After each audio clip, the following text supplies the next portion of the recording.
We hebben allemaal het ergste toe moeten ervaren in ons leven tot nu toe. En we zijn ervan overtuigd dat door uw snelle en onvoorwaardelijke, competente en bovenal empathische hulpverlening erger is voorkomen. Wij danken u daarvoor van ganser harte. De burgemeester van Skasterland leest een bedankbrief voor van de Duitse familie die het veer op de sloep bij Spannenburg die het in de drokte onder het vrachtschip van Jan Drost trekken.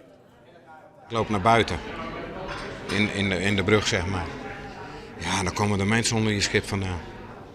Eerst bij de voorste middelbol er eentje en toen vlak voor de stuur het nog een. Ja, dan denk je dat je in een horrorfilm zit. Een vreugde ploeg uit de omkrieten van Lemmer en Driels, met jeugd van 16 en Santjenier, reageert adequaat.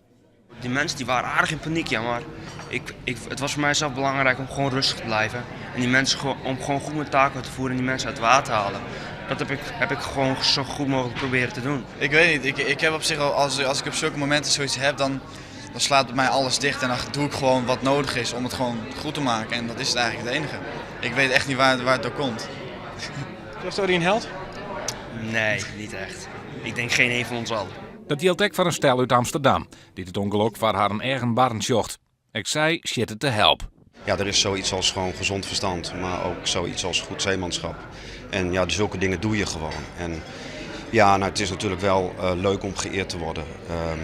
Maar ja, het heeft inderdaad een beetje rare bijsmaak, ook omdat er toch nog één iemand bij overleden is. Dus ja, feestelijk is het zeker niet, wat mij betreft. Het is best moeilijk om hier te wezen.